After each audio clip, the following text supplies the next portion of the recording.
Hello my fellow kaiju fans, I'm Godzilla KAIJU, and happy Halloween everyone! It's finally that time of the year when things get spooky, and it's no different here on this channel. Now I know what you guys are wondering, Godzilla KAIJU, why so pale? And well, you see, that's because I added a filter to my it's because I'm a ghost now, of course. You see, recently I accidentally stepped on Lego, which meant a very tragic and painful death. And this was honestly so sad. Can we get 5 likes, everyone? Anywho, despite being dead, I still need to get my fix of horror movies. Since, you know, it's the time of the year when horror movies are all the rage. However, as a huge fan of kaiju movies as well, I started to wonder, are there any movies out there that count as both kaiju and horror movies? Are there any films that incorporate both of these genres? Well, as it turns out, yeah, there are actually a few kaiju movies that can also be considered horror films. Sort of. And this makes sense to me, since kaiju movies would be absolutely horrifying in the real world. Forget about mad lads chasing you with a knife. How about living in a city and it being attacked by a 50-meter tall dinosaur with a nuclear death beam? Yeah, kaiju would be terrifying in the real world. Though that's not really the same for most kaiju movies, since watching a kaiju rampaging in the city on the big screen is just kinda cool. So for a kaiju movie to also be considered a horror film, it can't just be for the reason of it would be scary in real life. It also has to contain some other factors that make it more horror-like. Anyways, enough rambling, let's get on to the kaiju movies that I think can also be considered horror films. And to start off this ensemble of movies, let's go back in time. Way back in fact. All the way back to 1954, to the original Godzilla. Now we all already know about this movie and how good it is, so I won't go into too much detail about the movie's quality, and instead focus on how this movie functions as a horror film. Now I'm not just calling this movie a horror film just because IMDb says so, but because of this movie's dark and heavy themes of nuclear weapons. As you know, Godzilla in this movie represents the atomic bomb in response to the US bombings of Hiroshima and Nagasaki at the end of World War II. So just the movie being based on those horrific events alone adds to the horror of the film. But in addition to that, we get to see in the movie the direct consequences of Godzilla's rampage, and truly get the feeling of how horrible an attack like this would be for the innocent civilians. Something that very few kaiju movies since this one has been able to replicate. Add on the haunting black and white cinematography that makes Godzilla's attack stick in the viewer's minds through those daunting shots, and you got yourself a proper kaiju horror film. However, while the Godzilla series would stray away from this heavy horror tone in later films, the franchise still wasn't afraid to dabble into horror aspects every once in a while. Case in point, this video that I made a few years ago, where I talked about some scary moments from the Godzilla film series. In this video I bring up several Godzilla films, like Shin Godzilla, which still to this day has the scariest design for any movie interpretation of Godzilla, as well as the final shot that still haunts me to this day. This movie definitely has some horror aspects, but I wouldn't really call it a full-blown kaiju horror movie, due to the fact that these are just horror moments in an otherwise somewhat standard spectacle-heavy kaiju flick.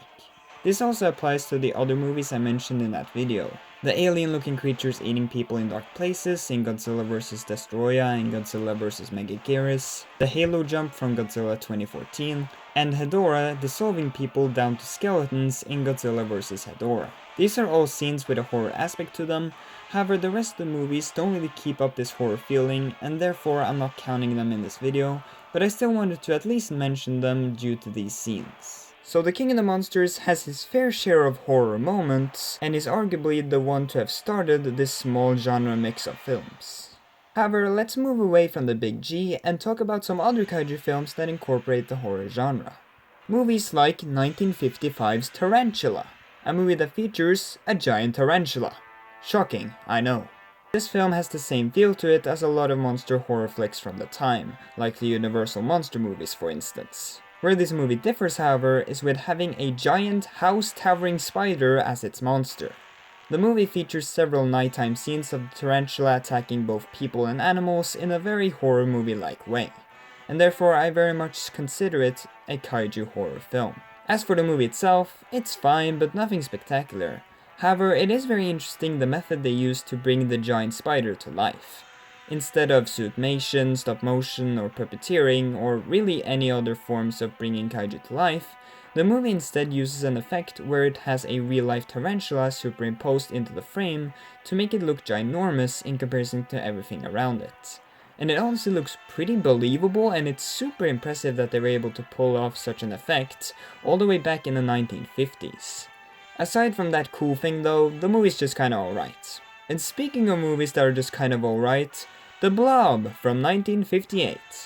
Now this is another movie that I've talked about on this channel before, and it seems that I've considered it a kaiju horror movie ever since 2021. The actual blob itself is rather scary, both due to the way it eats people, basically dissolving them as it does, and because of the fact that just like a slasher movie villain, it can't be killed, only contained. This slasher movie status the blob has makes it and the movie it's attached to a lot more scary. This also applies to the remake that came out 30 years later. The Blob 1988 is basically the original movie, just a bit better in my opinion. It switches the 1950s monster movie style for a cheesy 80s one, which I quite enjoyed, as well as showing the blob killing its prey in a way more gruesome and scary way than the original did. And like I mentioned already, the blob being basically indestructible gives the movie very high stakes and makes it all the more scary. So yeah, it ain't just the King of the Monsters who has tipped his toes into the horror medium, as other kaiju movies have done the same. However, these last two movies I'm taking a look at in this video takes the horror aspects to a whole new level. Earlier this month I made a G-short about an obscure kaiju film called Troll Hunter, which is a Norwegian kaiju movie featuring trolls. No, not those ones. No, not those ones. No, not those. This movie is also most notable for its unique found footage style, similar to what horror movies like The Blair Witch Project and Paranormal Activity have done, which is really what makes this a genuine horror movie. The film is a mockumentary and therefore is shot from the perspective of a handheld camera. This leads to the troll encounters being a lot more scary than they otherwise would have been shot from a fixed camera, due to the idea that we are watching real people filming these horrific creatures. Add on some night vision scenes and it almost starts to feel like you're playing a horror game, which makes it all the more immersive. This movie is just excellent, and I highly recommend you to seek it out and watch it. It's a true underrated gem. And no, I'm not biased whatsoever.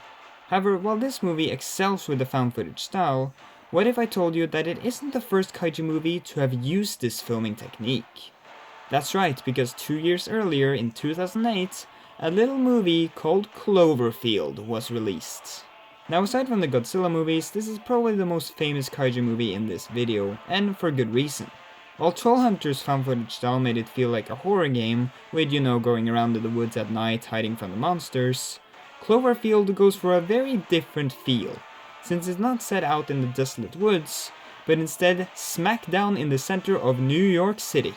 This choice of environment is ingenious, because almost every kaiju movie ever made has their kaiju rampaging in a big city, so this movie basically gives us this event from the perspective of a civilian. This movie's setup is so effective at giving you insight into the chaos and suffering that regular people would have to endure during an attack like this, and just how much it would suck to be in a kaiju movie. And it is due to the found footage style that both this movie and Troll Hunter might just be the quintessential kaiju horror films. Like, of course the original Godzilla does an amazing job at being horrifying too, and is easily the best movie out of these three. However, I still think the found footage style of these two make them the kaiju films that are the best at also being horror movies. And yeah, that's pretty much all the movies that I know of that can count as both kaiju and horror movies. While they might not be definitive horror films, I still think these movies are great for kaiju fans such as you and me to check out during the Halloween season. Even though none of them will ever be as traumatizing as the bug pit in Peter Jackson's King Kong. Seriously, this right here, this is my worst nightmare. Anyways, what do you guys think of these movies? And are there any kaiju films you know about that could count as horror films too that I didn't include in this video? If so, be sure to let me know in the comments. Anyways, happy Halloween everyone, and I'll see you guys in the next video. Bye bye.